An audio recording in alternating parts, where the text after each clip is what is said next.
Existe um momento na história bíblica que marca para sempre a memória de um povo. Um dia em que o impossível aconteceu diante de milhares de testemunhas. Um instante em que a natureza obedeceu a uma voz divina e se transformou em instrumento de julgamento e libertação. Este é o relato do dia em que o Mar Vermelho, que momentos antes havia sido caminho de salvação, tornou-se tumba instantânea para o exército mais poderoso do mundo antigo.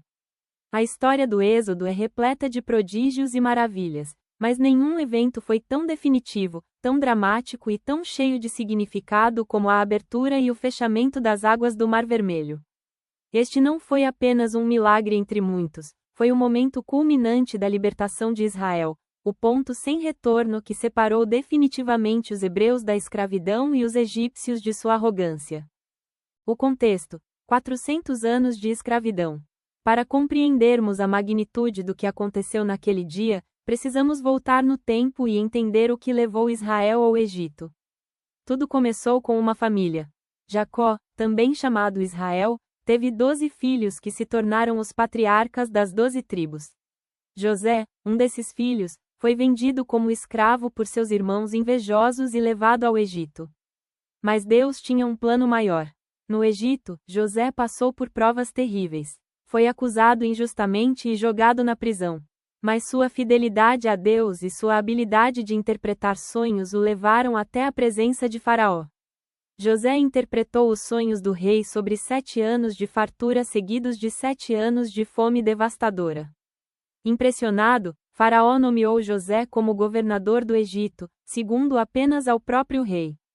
Quando a fome profetizada chegou, atingiu também a terra de Canaã, onde vivia a família de Jacó. Os irmãos de José vieram ao Egito buscar alimento e, após um período de testes, José se revelou a eles. Houve choro, arrependimento e reconciliação. José então trouxe toda a sua família para o Egito, cerca de 70 pessoas ao todo, e eles se estabeleceram na fértil região de Gósen. Os anos passaram e aquela pequena família cresceu extraordinariamente.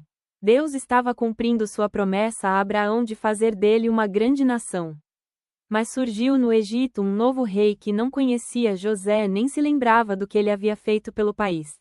Este faraó olhou para os israelitas e viu não aliados, mas uma ameaça. Eles eram numerosos demais, fortes demais, prósperos demais. O medo tomou conta do coração de Faraó. E se esse povo se aliasse aos inimigos do Egito em tempo de guerra? E se decidissem deixar o país, levando consigo sua força de trabalho? Movido pela insegurança e pela crueldade, Faraó transformou os descendentes de Israel em escravos. O que começou como medidas de controle populacional rapidamente se tornou escravidão brutal. Os egípcios impuseram trabalhos forçados aos israelitas. Eles construíam cidades, fabricavam tijolos sob o sol escaldante, trabalhavam nos campos sem descanso. Capatazes egípcios os açoitavam quando não cumpriam as cotas impossíveis de produção. A vida dos hebreus se tornou amarga com trabalho duro, barro, tijolos e todo tipo de serviço pesado no campo. Mas quanto mais os oprimiam, mais o povo se multiplicava. Frustrado, Faraó tomou uma decisão abominável. Ordenou que todas as parteiras hebraicas matassem os meninos recém-nascidos, deixando viver apenas as meninas. Mas as parteiras temeram a Deus e desobedeceram à ordem do rei, salvando os bebês. Quando questionadas, disseram a Faraó que as mulheres hebreias eram vigorosas e davam à luz antes que as parteiras chegassem. Enfurecido, Faraó deu uma ordem ainda mais cruel. Todo menino hebreu que nascesse deveria ser jogado no rio Nilo. Foi neste contexto de terror e genocídio que nasceu um bebê especial. Sua mãe, vendo que era uma criança formosa, escondeu-o por 3 meses. Quando não pôde mais ocultá-lo, fez um cesto impermeável, colocou o bebê dentro e o pôs entre os juncos à margem do Nilo. A providência divina fez com que a filha de Faraó descesse ao rio para se banhar exatamente naquele local. Ela encontrou o cesto, viu o bebê chorando e, mesmo sabendo que era um dos meninos hebreus, teve compaixão dele. A irmã do bebê, que observava de longe, aproximou-se e ofereceu-se para encontrar uma ama hebreia para cuidar da criança. A princesa concordou e, ironicamente, a própria mãe do bebê foi paga para amamentar e criar seu próprio filho. A princesa chamou o menino de Moisés, que significa tirado das águas. Ele foi criado no palácio real, recebendo a melhor educação que o Egito podia oferecer. Moisés aprendeu toda a sabedoria dos egípcios e tornou-se poderoso em palavras e obras. Mas ele sabia de suas origens. Sabia que era hebreu. Aos 40 anos, Moisés teve um encontro com seu destino. Vendo um egípcio espancando um hebreu, seu irmão de sangue, Moisés olhou em volta e, não vendo ninguém, matou o egípcio e escondeu seu corpo na areia. No dia seguinte, ao tentar separar dois hebreus que brigavam, descobriu que seu ato havia sido testemunhado. Quando o faraó soube, procurou matar Moisés, que fugiu para a terra de Midian. No deserto de Midian, Moisés viveu como pastor por 40 anos. Casou-se, teve filhos, aprendeu a sobreviver no deserto. Mas Deus não o havia esquecido. E Deus não havia esquecido seu povo no Egito. Os israelitas gemiam sob a escravidão e clamavam por socorro. Seu clamor subiu até Deus, que se lembrou de sua aliança com Abraão, Isaque e Jacó. O chamado de Moisés, uma sarça ardente e um cajado poderoso foi num dia comum, enquanto Moisés apacentava o rebanho de seu sogro Jetro perto do Monte Horebe, que o extraordinário aconteceu. Moisés viu algo que desafiava toda lógica, uma sarça pegando fogo, mas que não se consumia. As chamas dançavam sobre os galhos, mas a planta permanecia intacta, verde, viva. Intrigado, Moisés decidiu se aproximar para ver aquele grande espetáculo. Mas quando se aproximou, uma voz saiu do meio da sarça: Moisés! Moisés! Ele respondeu: Eis-me aqui. A voz continuou: Não se aproxime mais. Tire as sandálias dos pés, pois o lugar em que você está é terra santa. Então Deus se identificou: Eu sou o Deus de seu pai, o Deus de Abraão, o Deus de Isaque e o Deus de Jacó. Moisés escondeu o rosto, pois teve medo de olhar para Deus.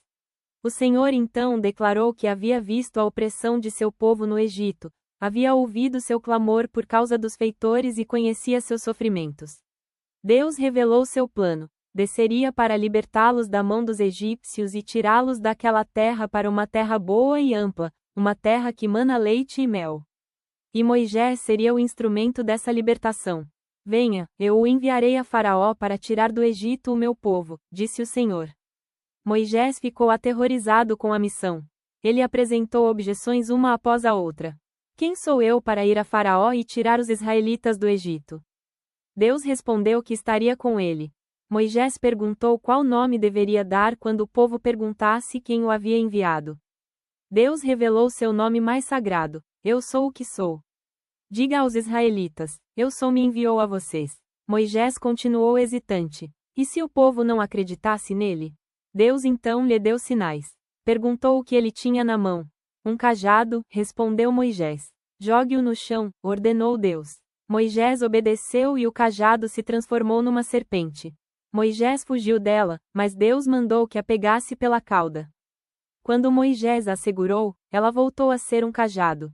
Deus lhe deu mais sinais. Ordenou que Moisés colocasse a mão no peito.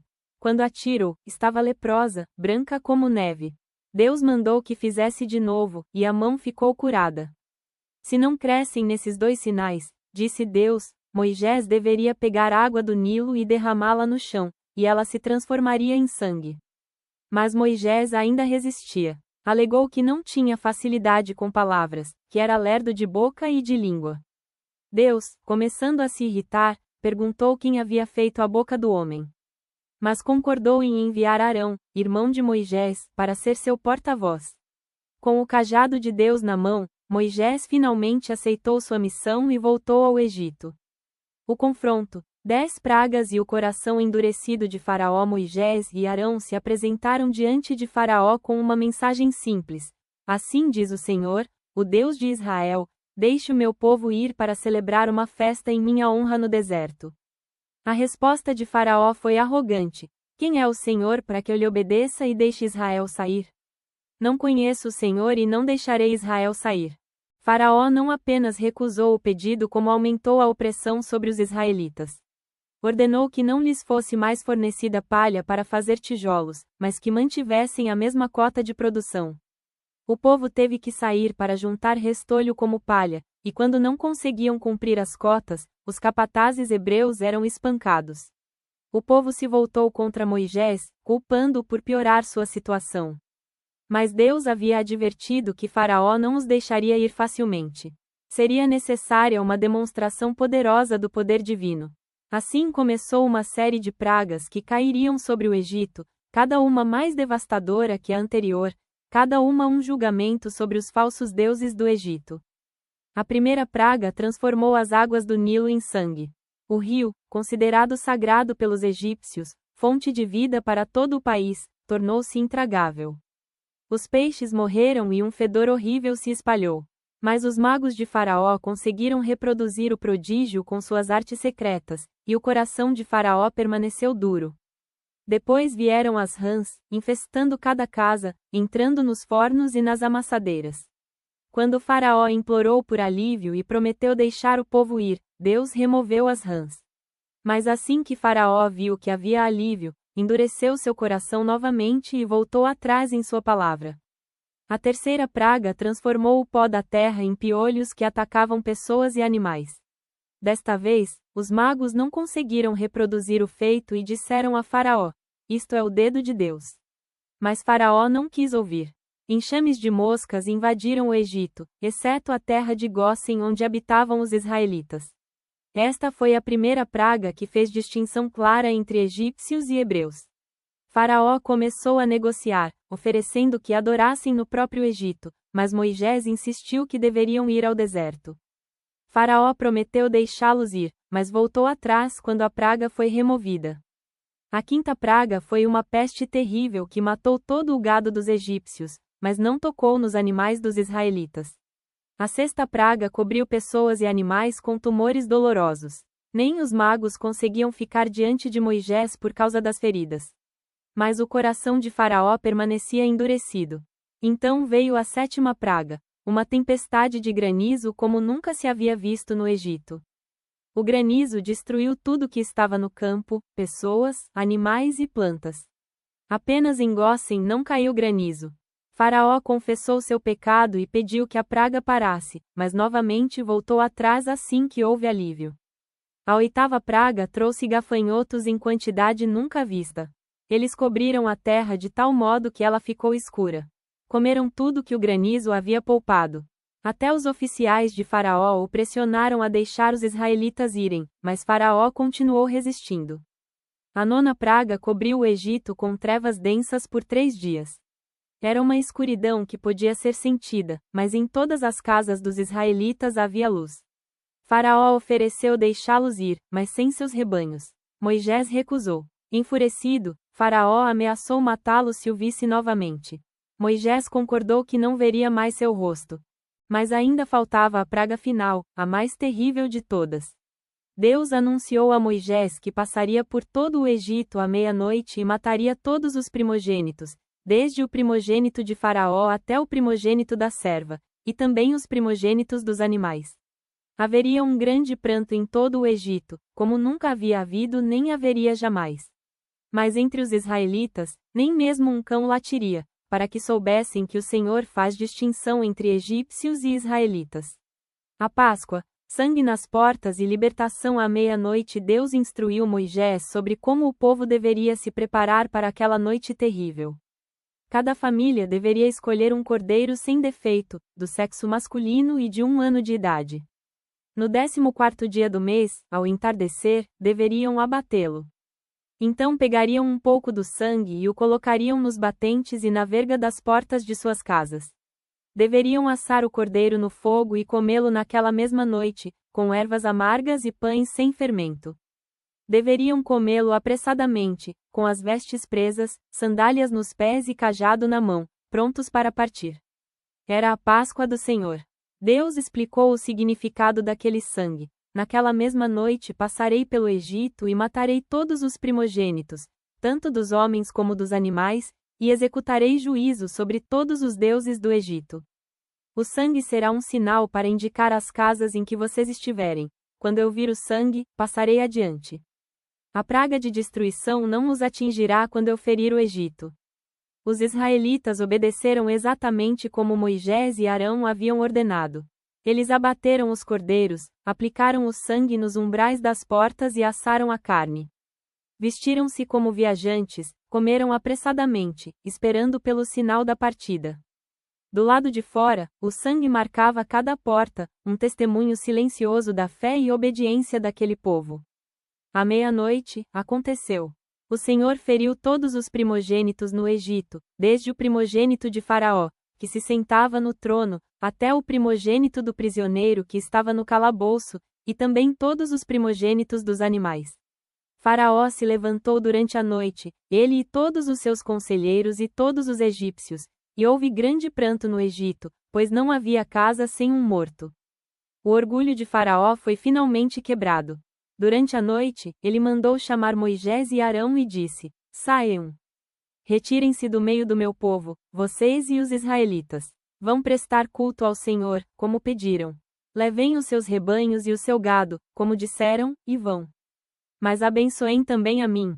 Os egípcios apressaram os israelitas para que deixassem o país depressa, pois diziam: todos nós morreremos. Os israelitas pegaram sua massa de pão antes que o fermento fosse acrescentado e embrulharam nas roupas as amassadeiras sobre os ombros. Eles fizeram como Moisés tinha ordenado, pediram aos egípcios objetos de prata e de ouro, e roupas.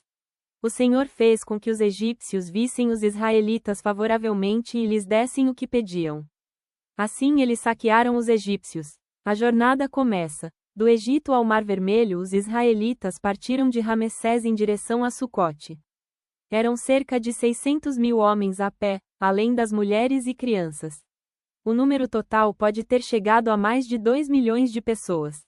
Muitos outros povos que estavam misturados com eles também subiram, bem como grandes rebanhos de bois e ovelhas. Era um espetáculo impressionante. Uma multidão imensa, carregando tudo o que possuíam, conduzindo seus rebanhos, caminhando através do deserto. Crianças pequenas eram carregadas nos ombros dos pais. Idosos apoiavam-se em cajados. Grávidas e enfermos faziam o melhor que podiam. Os animais baliam e mugiam. Carroças rangiam. Era o som da liberdade, mas também o som do caos. Deus não os guiou pela rota mais curta, que seria pelo território dos filisteus, embora fosse mais perto. Deus disse: se eles se defrontarem com a guerra, poderão mudar de ideia e voltar para o Egito. Então Deus os fez dar uma volta pelo deserto, em direção ao Mar Vermelho.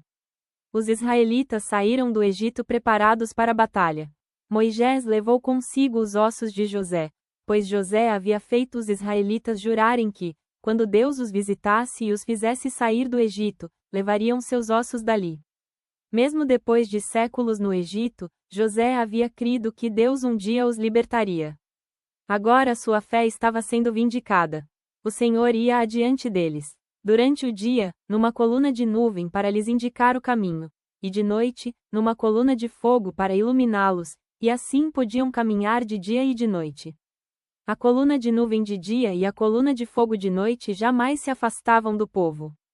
Era uma manifestação visível da presença de Deus, um lembrete constante de que não estavam sozinhos.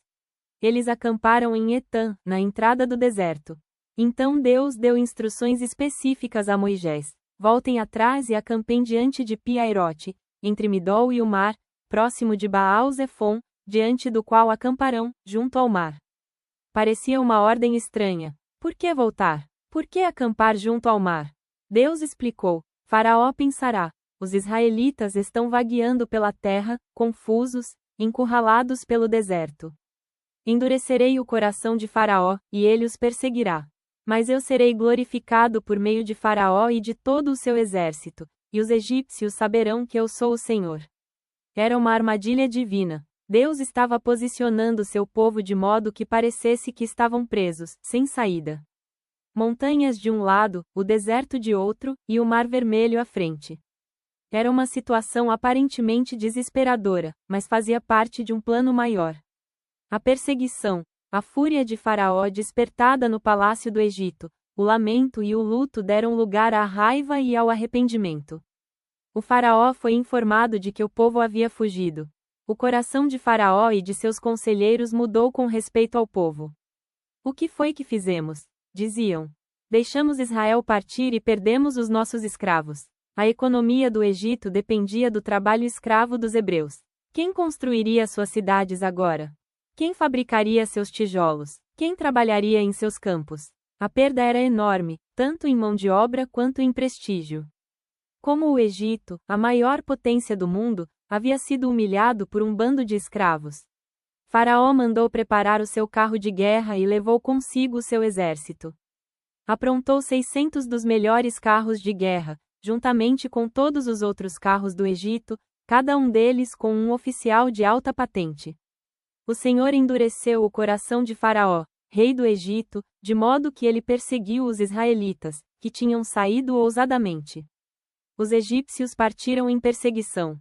Todos os cavalos e carros de guerra de Faraó, os cavaleiros e as tropas os perseguiram e os alcançaram quando estavam acampados junto ao mar, perto de Pi-Hahirote, próximo de Baal-Zefon. Era a força militar mais poderosa do mundo antigo. Carros de guerra puxados por cavalos velozes, conduzidos por soldados experientes, cada carro armado com lanças e arcos. A infantaria egípcia era temida em todas as nações. Seus soldados eram bem treinados, bem armados e brutalmente eficientes. A coluna de poeira levantada pela aproximação do exército egípcio era visível a grande distância. O chão tremia sob o peso dos cascos e das rodas. O brilho do sol refletindo nos capacetes de bronze e nas pontas de lança criava um espetáculo aterrorizante. O pânico, Israel encurralado quando os israelitas olharam para trás e viram os egípcios marchando contra eles, ficaram aterrorizados e clamaram ao Senhor. O pânico se espalhou pelo acampamento como fogo. As pessoas gritavam, choravam, corriam de um lado para outro. Mães seguravam seus filhos com força. Os homens olhavam ao redor desesperadamente, procurando alguma saída, algum caminho de escape. A situação parecia absolutamente sem esperança. Atrás deles, o exército mais poderoso do mundo. À frente, o vasto Mar Vermelho. De cada lado, montanhas intransponíveis e deserto hostil. Não havia para onde fugir. Não havia como lutar. Eram civis indefesos contra soldados profissionais. Eram um povo a pé contra carros de guerra. O medo rapidamente se transformou em raiva, e a raiva se voltou contra Moisés. Disseram a Moisés: acaso não havia sepulcros no Egito que você nos tirou de lá para morrermos no deserto? Que foi que você nos fez, tirando-nos do Egito? Não dissemos no Egito: deixe-nos em paz, deixe-nos servir aos egípcios? Melhor seria para nós servir aos egípcios do que morrer no deserto. Era injusto, mas compreensível. Apenas dias antes, haviam sido libertados miraculosamente. Haviam visto as pragas devastarem o Egito. Haviam caminhado com a coluna de nuvem à sua frente. Mas agora, diante da morte iminente, a fé vacilou. O medo do conhecido parecia melhor que a incerteza do futuro. Pais olhavam para seus filhos e se enchiam de desespero. Haviam sonhado com liberdade, com uma terra própria, com um futuro melhor. Agora viam apenas a morte se aproximando. As mulheres choravam, lembrando-se de seus primogênitos que morreram no Egito, imaginando se em breve todos estariam mortos. Havia quem já se resignasse ao que parecia inevitável. Talvez Faraó, se eles se rendessem, os levasse de volta como escravos em vez de matá-los. Talvez houvesse misericórdia, mas a maioria sabia que não haveria. Faraó estava furioso. Ele havia perdido seu próprio filho primogênito. Ele havia sido humilhado diante de toda a sua corte. Sua economia estava em ruínas. Ele não viria para negociar. Viria para destruir. A promessa, as palavras de Moisés no meio do caos e do pânico, Moisés se levantou. Sua voz cortou o ar, firme e cheia de autoridade. Moisés respondeu ao povo: não tenham medo. Mantenham suas posições, e vocês verão o livramento que o Senhor trará hoje. Vocês nunca mais verão estes egípcios. O Senhor lutará por vocês. Tão somente acalmem-se. Eram palavras extraordinárias vindas de um homem olhando para o exército mais poderoso do mundo. Não havia exército israelita. Não havia fortificações. Não havia estratégia militar aparente. Mas Moisés falava com a confiança de alguém que conhecia um segredo que os outros desconheciam. Vocês nunca mais verão estes egípcios. Era uma declaração absoluta, definitiva, impossível. A menos que algo extraordinário acontecesse. A menos que o Deus que havia transformado o Nilo em sangue, que havia coberto a terra com rãs, que havia enviado granizo e gafanhotos, que havia matado todos os primogênitos do Egito, interviesse mais uma vez. Moisés não sabia exatamente como, mas sabia que Deus tinha um plano. Toda a jornada até ali, cada instrução específica sobre onde acampar, cada movimento aparentemente sem sentido, tudo fazia parte de um propósito maior. Deus não os havia tirado do Egito para deixá-los morrer no deserto. Havia um futuro para Israel, e esse futuro não incluía morrer naquele dia. Mas até Moisés deve ter se perguntado: como? Como Deus o salvaria desta vez? Como seria possível escapar com um exército vindo atrás e o mar à frente? A resposta viria em breve, e seria além de tudo que qualquer pessoa poderia imaginar. O milagre começa. Um vento forte e persistente. Então o Senhor disse a Moisés: Por que você está clamando a mim? Diga aos israelitas que sigam avante. Erga a sua vara e estenda a mão sobre o mar e divida as águas, para que os israelitas possam atravessar o mar em terra seca. Moisés levantou seu cajado, o mesmo cajado que havia se transformado em serpente diante de Faraó, o cajado que havia sido usado para trazer as pragas sobre o Egito. Ele estendeu a mão sobre o mar. E então começou o impossível. O anjo de Deus, que vinha adiante do exército de Israel, retirou-se e foi para trás deles. A coluna de nuvem também saiu da frente e se colocou atrás deles, ficando entre os exércitos do Egito e de Israel. Durante toda a noite a nuvem trouxe trevas para um lado e luz para o outro. Assim, durante a noite inteira os dois exércitos não se aproximaram. Era uma barreira divina. Os egípcios podiam ver a nuvem, mas não podiam atravessá-la. Do lado deles, era escuridão impenetrável. Nenhuma luz de tocha podia perfurá-la. Era como se uma cortina invisível houvesse sido estendida entre os dois acampamentos. Do lado dos israelitas, havia luz suficiente para ver, mas os egípcios não podiam vê-los. Enquanto isso, algo ainda mais extraordinário estava acontecendo. Moisés estendeu a mão sobre o mar, e o Senhor fez recuar o mar por meio de um forte vento oriental que soprou toda aquela noite. Não foi instantâneo. Durante horas, o vento soprou com força impressionante. Era um vento diferente de qualquer outro que aquelas pessoas já haviam experimentado. Não era um vento que simplesmente soprava sobre a água, fazendo ondas. Era um vento que parecia ter propósito, direção, poder sobrenatural. Ele empurrava as águas para os lados como mãos invisíveis gigantescas. Através da noite, os israelitas. O que o Mar Vermelho ensina? O que aconteceu naquele dia no Mar Vermelho não foi apenas um evento histórico. Foi uma revelação do caráter de Deus, uma demonstração de verdades eternas que ressoam através dos séculos. Primeiro, ensinou que Deus vê a opressão e se importa com os oprimidos. Durante 400 anos, Israel sofreu. Houve momentos em que deve ter parecido que Deus não se importava, que havia esquecido suas promessas. Mas Deus ouviu o clamor de seu povo. Viu suas lágrimas, conheceu seus sofrimentos, e no tempo certo, agiu. Segundo, mostrou que o poder de Deus é incomparável. Os egípcios tinham o exército mais forte do mundo. Tinham tecnologia militar avançada. Tinham experiência em batalha. Mas tudo isso foi como nada diante do poder do Criador do universo. O mesmo Deus que havia estabelecido os limites dos mares com sua palavra simplesmente reordenou esses limites para salvar seu povo.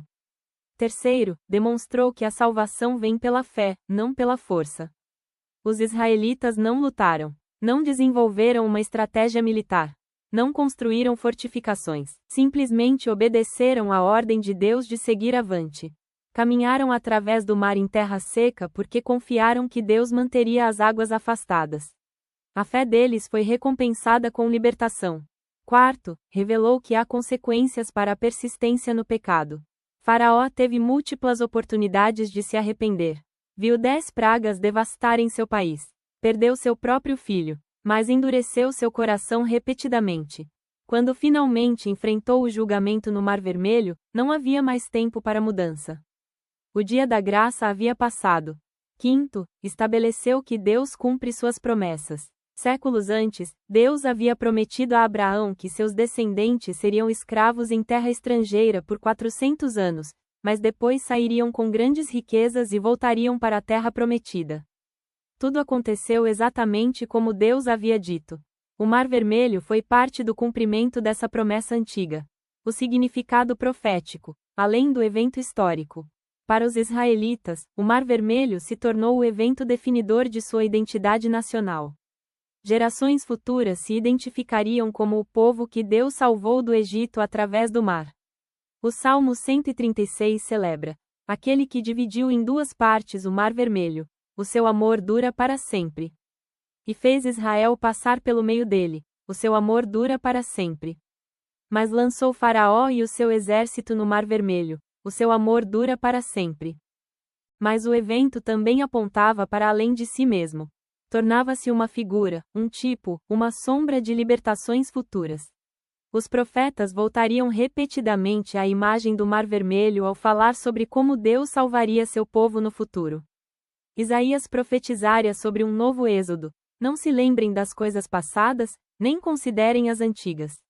Eis que faço uma coisa nova, agora está saindo à luz, porventura não a percebeis?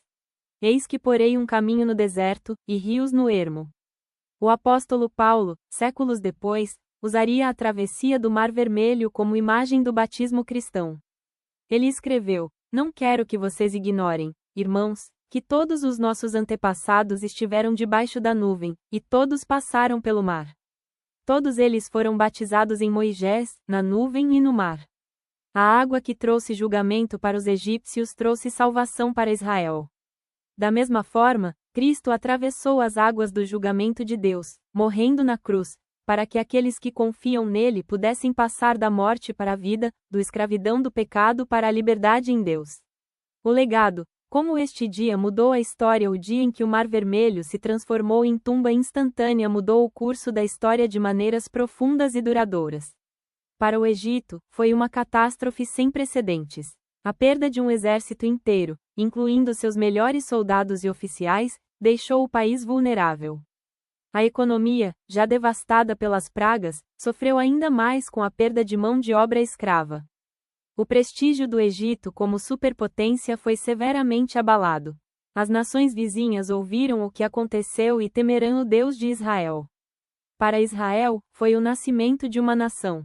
Antes do Mar Vermelho, eram um grupo de tribos relacionadas vivendo como escravos. Depois do Mar Vermelho, eram um povo unido por uma experiência comum de libertação miraculosa. Tinham uma história compartilhada, uma identidade coletiva, um propósito nacional. O evento estabeleceu Moisés como líder inquestionável.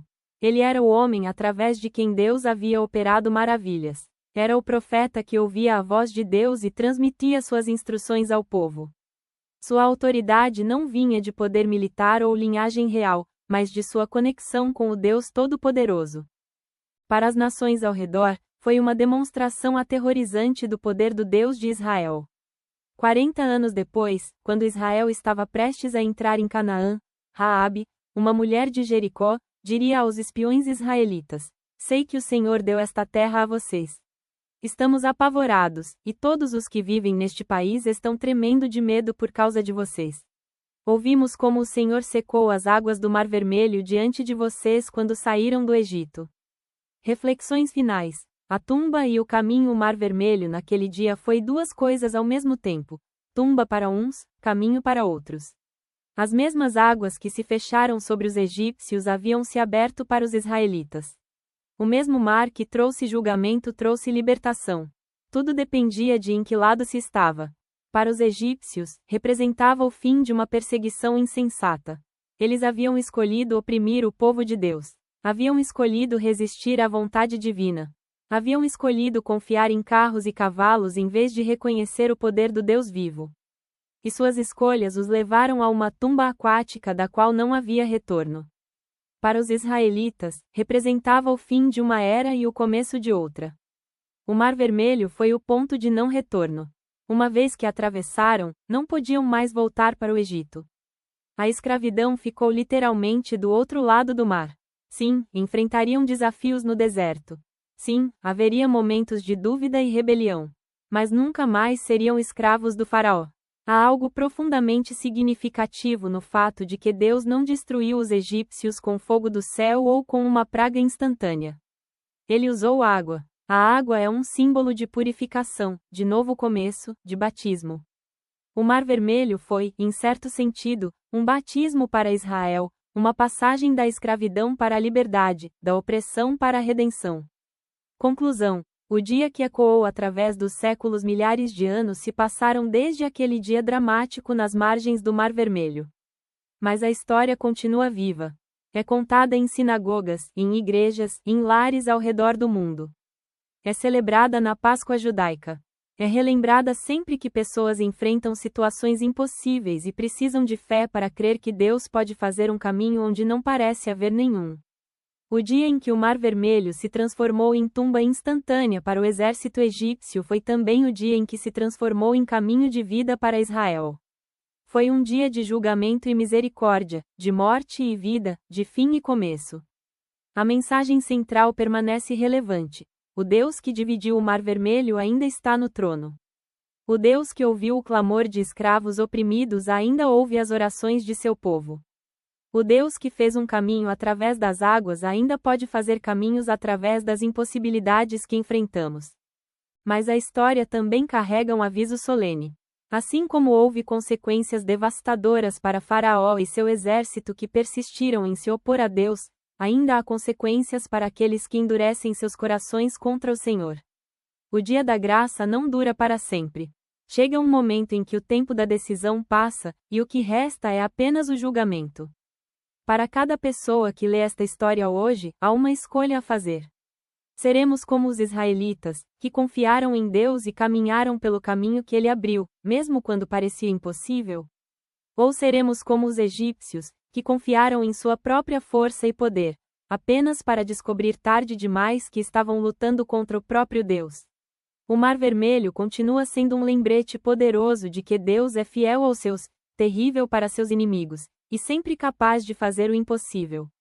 As águas que separaram naquele dia há tanto tempo ainda falam conosco hoje, convidando-nos a confiar, a obedecer, a seguir avante mesmo quando o caminho parece bloqueado. Que a memória daquele dia extraordinário fortaleça nossa fé, nos encoraje em nossos desafios, e nos lembre de que servimos a um Deus que ainda divide mares, que ainda salva seu povo, e que ainda merece toda nossa adoração e obediência. Quem é como tu, Senhor, entre os deuses? Quem é como tu, majestoso em santidade, terrível em feitos gloriosos, operador de maravilhas? Esta foi a pergunta que Israel cantou naquele dia. E a resposta ecoa através dos séculos. Ninguém. Absolutamente ninguém se compara ao Senhor. O dia que o Mar Vermelho se transformou em tumba instantânea para o exército egípcio foi o dia que provou, além de qualquer dúvida, que o Senhor reina supremo sobre toda a criação, que sua palavra é mais poderosa que qualquer força humana, e que ele é digno de toda honra, glória e louvor, agora e para sempre.